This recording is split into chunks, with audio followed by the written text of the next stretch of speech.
بسم الله الرحمن الرحيم. المقالة الثانية في أحكام المناكحات.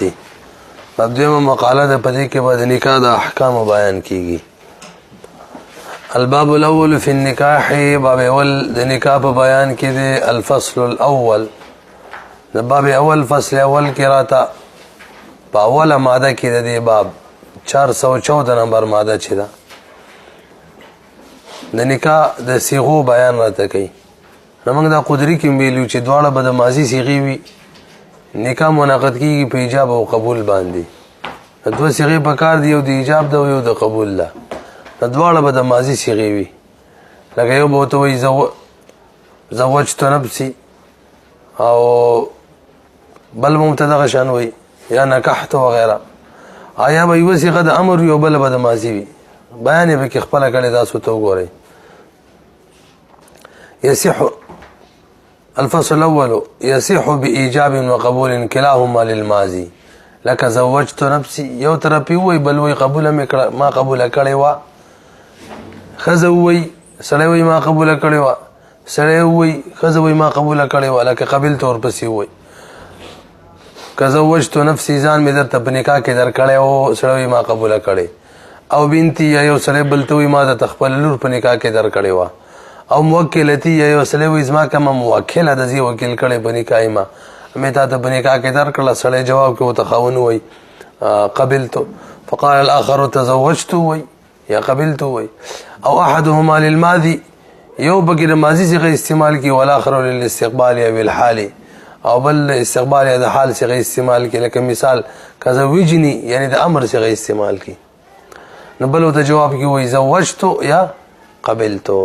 هدايه کې لیکلي دي زوجت یا قبلت، دا کومه دویمه صيغه د ماضي د دقیق کې ایجاب او قبول دواړه. دا کومه چې د امر صيغه زوجنی، دا اصل کې د مقابل وکیل کوي. چې مقابل وایي چې بس ما قبلت، ندی کې د طرفه د بل طرفه ایجاب هم شو، هم پکې را نقل شو، او د طرفه پکې قبول هم شو. وكذا ينعقد بكتابة الإيجاب والقبول من الغائب. وليس کتابت د ایجاب او قبول کې کتابت توشم جایز ده، خو شرط دا شرط پکې دا دی چې د چا د طرفه لیکل وي دا به غایب وي. که حاضر وي نو په کتابت کار نه کیږي، به باقاعده که یو حاضر وي دغه به ایجاب کوي یا قبول به کوي، او که دواړه به کوي. یګي کنه سورت ول خپل ذکر کړي. بهرحال د کم کس د طرفه چې کتابت وي، کاغه حاضر او داسې به وایو، دا تعبیر صحیح. کاغه حاضر نو به کار نه ور کوي، او کاغه غایب نو به کار ور کوي. وکذا ينعقد بكتابة الإيجاب والقبول من الغائب عن المجلس. دا کس طرف چې غایب وي د مجلس نه، دون الحاضر د طرف نسي کیږي. صورت بداوي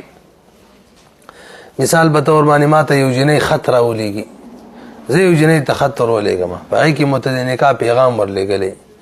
هغې ته چې کله کتاب ورسېږي لیکل، نو ګواهان راغونډ کړي. دا من قدرت کې ویلي ګواهانو په مخ کې واورئ پلان کې دغه شان خطبه نکاح رالیږلې ماته، او په وبیلولي، او به وایي ما قبوله کړه، تاسو ګواه اوسئ. پوهېږئ په دې باندې دې سره به نکاح منعقد شي. ښه جي. صورته هم کتلی که نه، د شامي په حواله د خبره لیکلې، خو لکه کمې زیاتې وه پکې، نو ما پوره کړې ده. صحیح به شي، تاسو وګورئ. صورته به شامی کې رسېدي ان یکتب الیها. نو ان رسته به ټیک ما سره تور پین دی، په هغې باندې بلکل پته نه لګي، داسې ورسره ولګي. نو صورته ان یکتب الیها، دا سړی به دې ښځې ته ولیکي یخطبها، لیکل به وکړي او خطبه به ورته ورولېږي د نکاح پیغام. فاذا بلغها الکتاب، کله چې ورته کتاب ورورسېږي، احضرت الشهوده، گواهان برا حاضر کی. بیب سے چلے وقرأته علیہم نسی دیکھا، او دغا کتاب با ولولی علیہم پا دیکھا سانو باندی. وهم ولی کئی وهم مرسولی کئی. وقالت او بیب وی زوجت نفسی منه، علکا گواهو سیزان میں ورطور پا نکاح کرو. ورسیدلی بی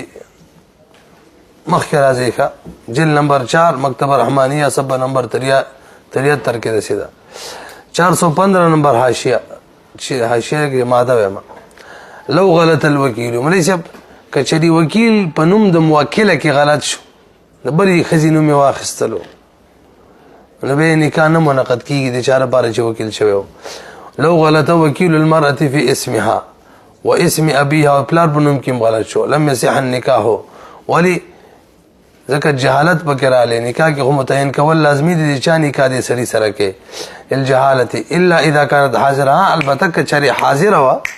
او غته ودونی ول اشاره وته وکړه او نومي بدل واخ مثال زینب نومي دی دا ته دغه رقیه نکاح دغه رقیه نکاح تاسو حکومت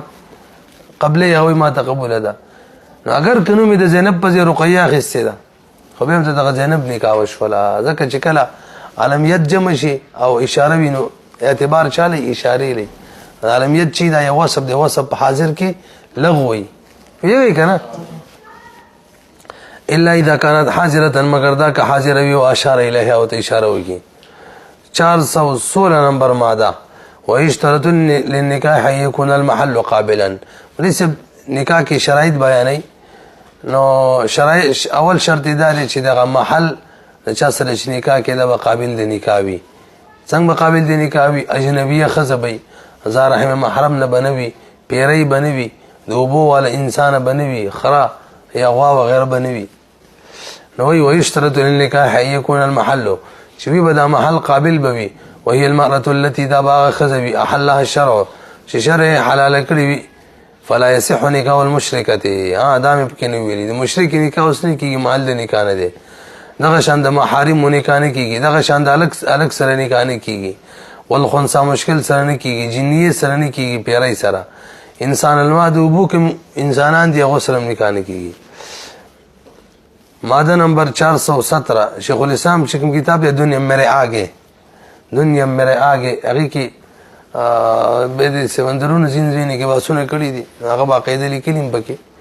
چې ما پکې دار سری دي خدای ما په تاسو خپل په یوټیوب کې کتلی دا مثال کاس وینوړو کې شانس وی راس په شکل وینوړ لګي هر څه د مای دا شکل صورت داسي همدا شان انسانان چې د شکل صورت اسه څنګه انسانانو ته تللی نو وړو کې زینې جوغه خپي او د ځینې خو په یوټیوب کې راځي هغه خزې خپل شي چولي هغه ور پیران نه دغه چې مایان نه هغه مخکې راځي کوم له دوه رسو ها والجنيه او انسان الماء 417 نمبر ماده بل شرط پکې شهادت ده بلکې دا غیرو کنو دا محل د نکاح شې دا یو رکن دی او شرط پکې شهادت دی گواهان به موجود وي او دا به په گواهانو کې شرط دی چې مسلمانان بوي عاقل بوي بالغ بوي حر بوي دا شرایط دی پکې ښه نو ګورئ الشهاده عند عامه العلماء شرط لجواز النکاح جواز النکاح لپاره شرط عام علماء امام مالک سے په خلاف کذا فی البدايه وشرط في الشهاده الحريه حریت پکې شرط دی لہذا فلا ينقض بحضور غير الحر دم وشرط في الشاهد العقل لهذا فلا يصح بحضور المجنون او الماتوه ومدغشان والبلوغ وشرط في الشاهد البلوغ فلا يصح بحضرة الصبيان والاسلام فلا يكفى حضور الكافرين دا کافرین ام صحیح ویل کیږي تسنیه چوي او جمع کې هم صحیح ویل کیږي هدايه کوم د غشان عبارت د دوه ټیک دي موږ به تسنیه وایو خزه ک دوه غواهان کافی وي فلا یکفانو کافی نه دي حضور د دوه کافرانو په نکاح د مسلمانانو کې دا صحیح نه ده البته ذمه سره نکاح کوي نو که به دوه کافران ذمین پکې غواهان جوړ شي ټیک ده پیږي او مفتابی رای د شیخانو ده کچری یو مسلمان د ذمه سره نکاح کوي اهل کتاب سره نو که به پکې دوه کافران غواهان جوړ شي هم سید من قدرې کې ویلو ښه او چې مسلمان د ذمه سره کوي ولی د کافر گواہی خو مسلمان نه د صحیح نو به څنګه صحیح کینې جواب دا د مسلمان په خلاف نه دی صحیح مسلمان په حق کې خو صحیح ده دلته خو د مسلمان په حق کې راکنه د خزي په خلاف د ذمه ښه چې دا غي بضعه باندې بل شامل ثابت وي وته وګورئ فلا يكون كم به تورسه بخلاف نکاح الكافرين فخلاف د نکاح د کافرانو یو یا نکاح د مسلم مال کتابیتی نو فإنه يصح بحضور الكافرين دو کافرانو په حضور کې صحیح ده ويصح النکاح نکاح صحیح ده بشهادة الفاسقين دو فاسقانو دام صحیح ده عامین یا اړاندې وي یا محدودین فی القذف نو ځکه د اصل کې تحمل شهادت دیکھا او دا فاسق بنی وي او محدود فی القذف بنی وي او بنا بوي دا خود ادائی شهادت د شرایطو نه دي ویږي کنه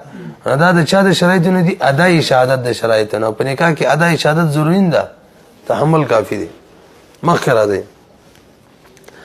418 نمبر ماده یو سړی ښځې بل ته ووایي دا لور دې ما نه راکړه یو ته وایي دې لپاره راغلی یم چې ته ماله لور راکړي نو پلار یې ورته جواب کې وایي زوجتک نکاح کې مې دار کړله بس اوس نکاح وشوله اوس هغه وایي ما ته نه ده قبوله په دې کار نه کېږي تا چې کومه خبره اول وکړه تا ته راغلی یم نکاح دا لور دې راته راکړه خیال هم دی که نه بس دغه ایجاب شو که ایجاب نه وي لکه هدایي خبره کې شي نو دغه د جینۍ پلار چې دی وکیل جوړ کړو ځان د طرفه چې ستا د لور نکاح ما سره وکړه ګورئ چې هغه یو پېره وکړله یو پېره وکیل کار وکړو بیا وکیل نه مني نو کار نه کېږي بس خبره ختمه شوه قال زوجني بنتک خاطبا داسې حال کې چې خطبې ورکوله ورته نیک پیغام د نکاح یا ورته وایي جئتک لتزوجني دې دپاره راغلی یم چې ما سره نکاح وکړي ستا د لور فقال اب ته وایي زوجتک فالنکاح لازم وليس له ان لا يقبل وصل دا جایز نه دی چې نه قبلې 419 اوس وایي د چا ګواهي چې چا لپاره نه قبلېږي که هغه حاضر و که نه هغه په مخ کې نکاح کوي هم صحیح ده د یو سړي ګواهي د پلار دپاره صحیح ده څه شی او دغه شانزي دپاره صحیح ده لیکنه ته سوچونه کوې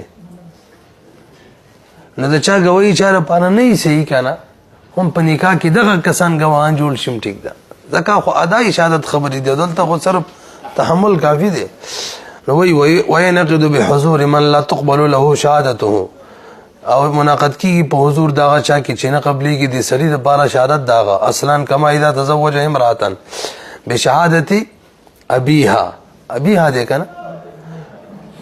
ابنیها دی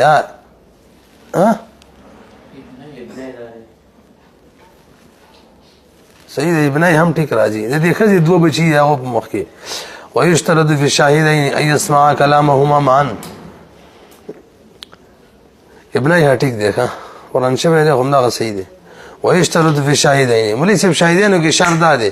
چې د دواړو کلام واوري دواړه ګواهان د هر یو کلام واوري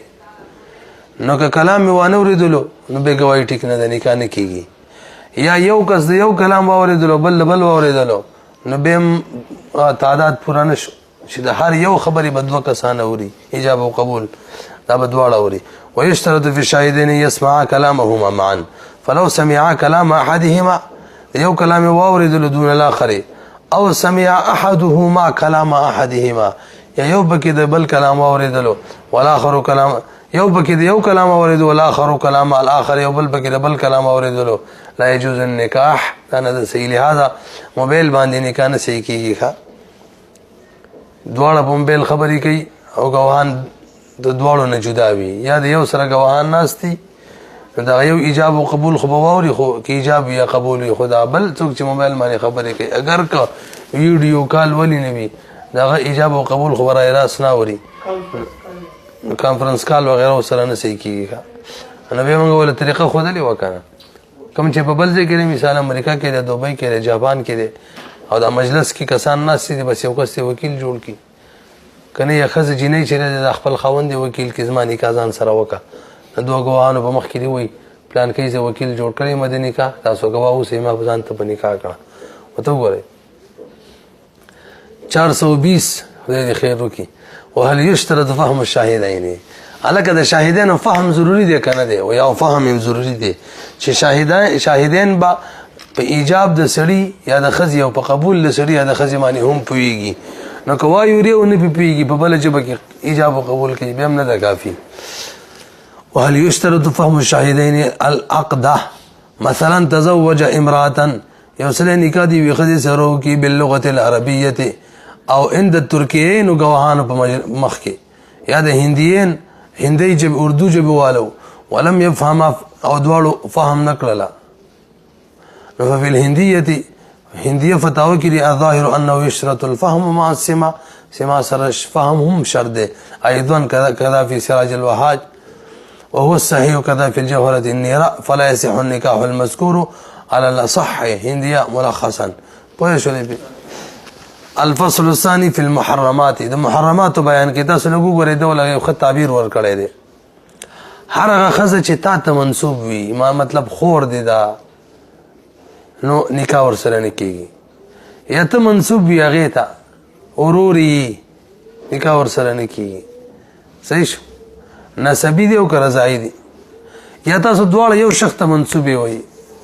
هلکه دا سړی زما او د دې په شریکه پلار دی یا زما او د دې دغه زنانه مور ده نو اوس یې نکاح نه کېږي دواړه په شریکه یو چا ته منسوب وي او بغیر د واسطې نه ښه علم دی که نه بغیر د واسطې نه بس زما مور د مثال زما پلار دی هغې مور دی مثال د هغې پلار دی او یا پکې یو په واسطه یو بغیر د واسطې نه لکه وریره او تره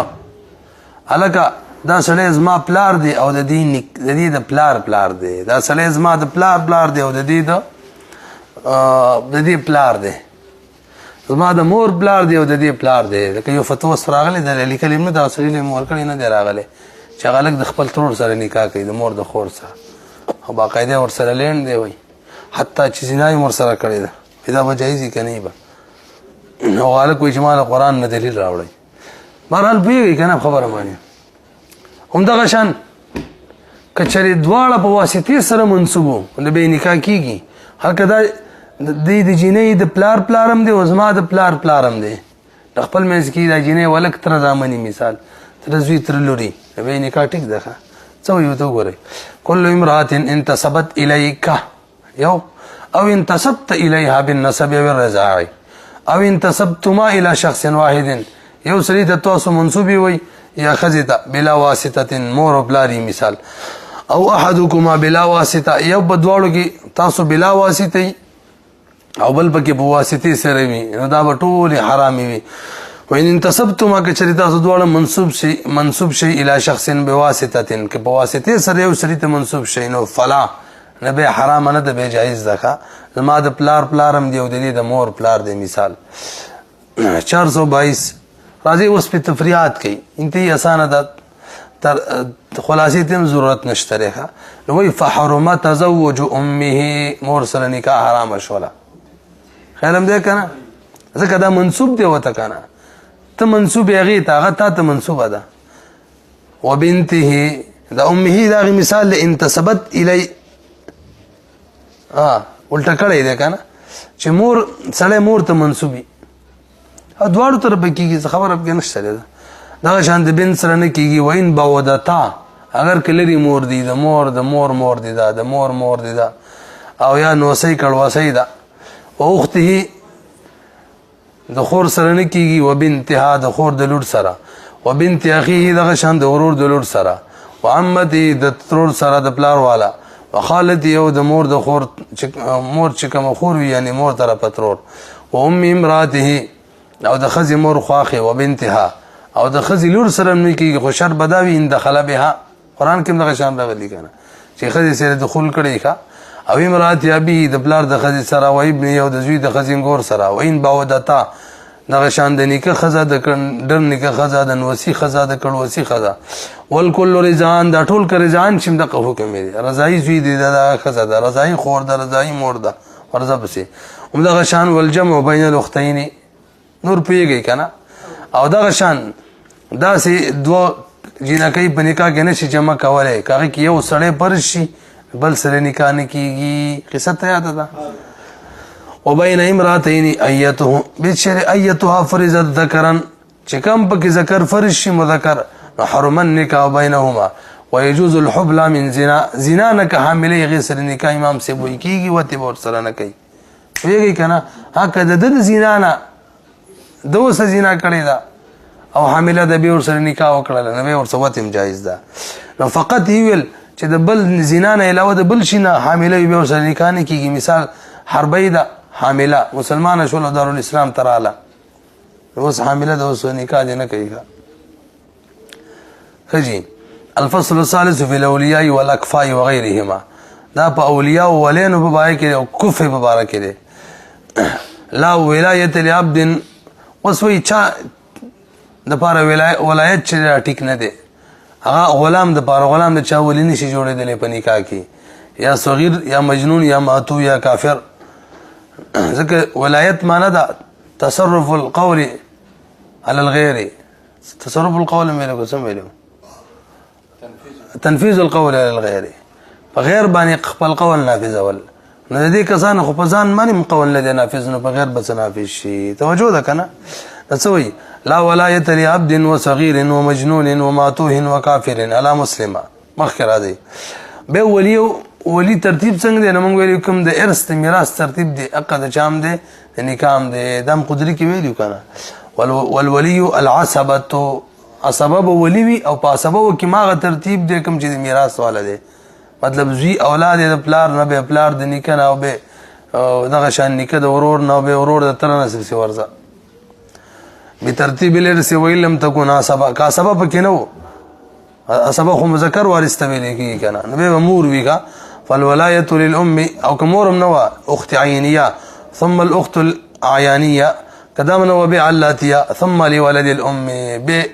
اولاد خيفيه خبر زي اولاد الام تخيفيه دي وللاب او دا خبره من قدرت کې کړي و شکله قریب چې کم دی غلري لوري چې دتلې نو بعید نکاح کول شي کنه نو په کې واضح خبره دا کړي وا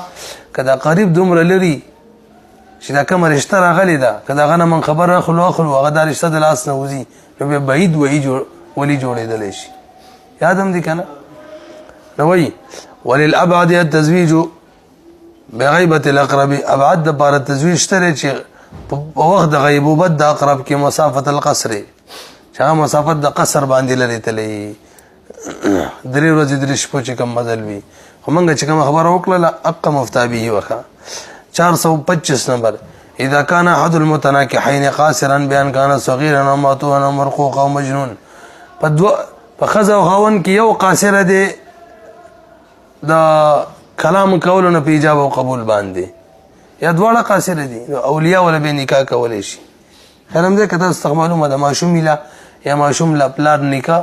دا شانور مل نکاح کولای شي خود پلار نکاح به نشي ماتول چې کله بالغ شي او د نور غوي خیالي بلوغ سره ماتول شي. اذا كان احد المتناكحين قاصرا بان كان صغيرا او ماتوها او مرقوقا غلام دي او مجنونا فللولي ولایت الاجبار دي ته ولایت اجبار ویل کیږي ولایت اجبار دي ته ویل کیږي چې نکاح وکي نو ومشي او به چې هغه بالغ شي کنه نو ماتول هم نشي ولایت اجبار دی نو واذا افاق فلهما خيار الفسخ دیو د بر خيار فسخ شته خو في غير الاب والجد اب وجد کی خيار فسخ نشته ته به قیماري ال خيار ولایت اجبار دی ته نشي ماتوله نو که دا خو خنیم نکاح ولا کولای شي چې بالغ شي به ماتول ابن شي بشرط القضاء څه شو بشرط القضاء د مخ سره ولا کوا کله پلار نکنه علاوه بل چا نکاح کړی او دیو بالغ شي یا غلام دی آزاد شي نو به خپل نکاح ماتول شي خو بشرط القضاء قضاء قاضي ته وای دغه نکاح من ختمو ورسېدلې به مخ راځي ماده نمبر 426 واما البالغه فلا يجبر عليها بالغ باندې جبر نشته هغه نه باقاعده اجازه غواړي بل لابد لصحه النکاح من اذنها بکرن كانت او ثيبه من حناف وي چې بالغ شو لکه باکره او ثيبه وا اجازه به غواړي به اجازه کې لږ فرق دی باکره نه کې اجازه ولی غواړي ولی پلان نکي ته غواړي نو سکوت هم اجازه ده او وی خندل استهزاء نه کوله دا هم سره اجازت ده ویغه خبره مانی کنه پرې ووري ښا اب وجدت اجازت غواړي د باکرینا نو سکوت یا خندا بغیر د استهزاء والا دا اجازت ده دا شان خبر دی ول نکاح وکړه پلانو نکاح خبر او تر ورسېدلو به سکوت کو دغه سکوت هم اجازت ده البته د پلانو نکاح علاوه بل څوک ول نکاح کوي نو به باقاعده وای چې ما ته مقبوله ده یاره ته نه د قبول به سکوت چې د اجازت نه دی پاتې شوله سیبه هغه که پلار او نیکی ولې نه کوي په هر حال پکې سکوت اجازت نه دی وګورئ واما فاذا استاذن الولي البكرة اجازت دي طلب کو د باکرینا فسکتت چپ شول او ضحکت غیر مستهزئه ای وخت د سیال کې چټوق نه کولې ورپسې دل ما ور په نکاح کې تیز پچو خاندي کنه هغه د سزا ده او زوجها یا ولدا ولی نکاح کی دغه دې زن غیر نکاح کی دا خبر ولا مسله شولکه امخ کی اجازه غوړي د نکاح د پردا کوم یو شولا او زوجها یعنی دغه ولی ولا نکاح کی او هغه ته خبر ورسیږي فسکتت ما صدا عبارت لګولې او زوجها بغیر اذنها فسكتت عند العلم بها عند العلم به بيوتا چپ شکل چې په نکاح باندې علم راشي وكان ذلك اذنا منها وان استاذنها غير الولي اجازه غوړي فلا بد من القول كالثيب د سيبي بشان باقاعده قول کوي فالولايه عليها ولايه الاستحباب نبي په ولایت کوم ولایت بر استحباب جبري بني بيکا بلکې بالغ باندې د مطلق بالغ باندې ولایت د استحباب دی خدای خبر ټول سره ولګوا دا ولایت چې دا کوم ولایت وي استحباب وي چې بالغ شوی دا که باکره یو کو صحیح وي سره د نابالغ خبره نه ده قال مالك والجساس والكرخي ومن تبع ولې سره تر کفر بیان کې کفاءت چوته وي نو امام مالک رحم الله امام جساس امام کرخی او څوک چې دی او تابعداري کوي هغه وي کفاءت مکاعت دا په نکاح کې نشته ده کفاءت مکافت دا په نکاح کې نشته ده پوه شئ به سوي قال مالك والجساس والكرخي ومن تبع لهما لا اعتبار للكفاءة في النكاح ولم تثبت هذه الروايه خدا روایت وی ثابت نه لري کوم روایت خو ته لري کوي خو چې ما کوم روایت لري کوي وای ځکه دا روایت ثابت نه لري ځکه کفاءت منو کوم روایت نه ثابت اعتبار د کفاءت اچھا جی صحیح خو به کې بیا فاصله لګوي دا روایت چې کفاءت له اعتبار نشته دی امام صاحب نه دی ثابت اوس به صحیح شي خو ولم تثبت هذه الروايه نه ثابت نغه روایت اني اعتبار د کفاءت ولا روایت النبي حنیفه كما في رد المختار پیږي په وعند الجمهور خو جمهور رایدار چې کفاءت له اعتبار شته څنګه ول اعتبار دی څه کې با الک چې د جنې برابر وي اور پسې ماده کې بیان نه وعند الجمهور چې الكفاءه معتبر في الرجال پسړو کې کفاءت پکار دي چې دادي برابر وي ان سید خذ سرا لزوم النکاح د پاره لزوم نکاح د پاره دی کا نفس نکاح نه نفس نکاح کیږي خو لازمیږي نه دا مونږ غوډري کې ویلی و بلکې صحیح رایدار اخیره کې ورته وي چې نفس نکاح نه کیږي چې کله غیر کف کې او جنې خپل نکاح وکي پیږي ازي والله کذا فی محیط سرخسی ولا تعتبر فی جانب النساء للرجال په جانب د خزو کې سلو د پاره دي کې اعتبار نشته لري کله هر رنګ خزي سره واده وکي خزه بار حال لاندې کوي والکفاءه تعتبر نسبا یودا نسب کې برابر وي یودا شو نو قریش شری اکفادی فيما بينهم وكذلك العرب شری وغير دا خپل منس کې اکفادی او غیر عرب اکفادی فيما بينهم دون العرب غیر عرب د عرب کوفی نه دي واسلاما دویم نمبر په اسلام والکفاءه تعتبر اسلاما یو نسب شو دویم څوک شو اسلام شو صحیح شو اسلام څه مطلب یو مسلمان وی اخر جنې مسلمان دا نه یادې صرف بلکې مطلب دا دی د جنې پلار او نکاح او ډر نکټول مسلمانان دی او د الګ سره پلار مسلمانو مخکې بس کافرانو به کفاره ده ها چې کله نکاح ته خبر ورسېدله د الګ نکاح دا مسلمانو پلاری مسلمانو د جنې چې سل پیړۍ د مسلمانانو هم خیر ده بس نکاح نه خو به څوک نه ځي نو وایي وابوان فی الاسلام کالآباء خیلم ده کنه چې مور پلار او نکی مسلمانان وی کنه اسلام کی نه د سره کالآباء لکه چې په ټول سلسله مسلمانانو والا ده او حریتا بل حریت ده نو وینځ چې دا غلام چې ده د حری کوفانه ده او دیانتن دیانت مراد دینداری نه ده دا دین نه ده دین اسلام نه ده کافر ځونی کانه کیږي بلکې دین مراد دینداری ده هدايه کی وي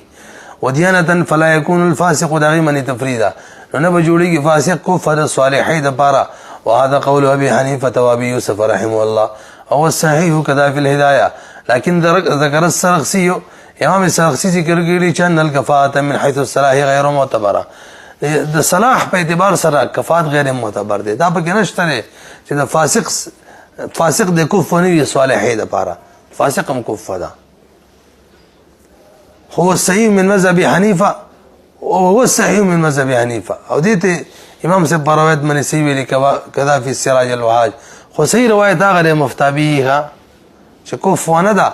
دی صالح عالم جنید بار فاسق فاجر سره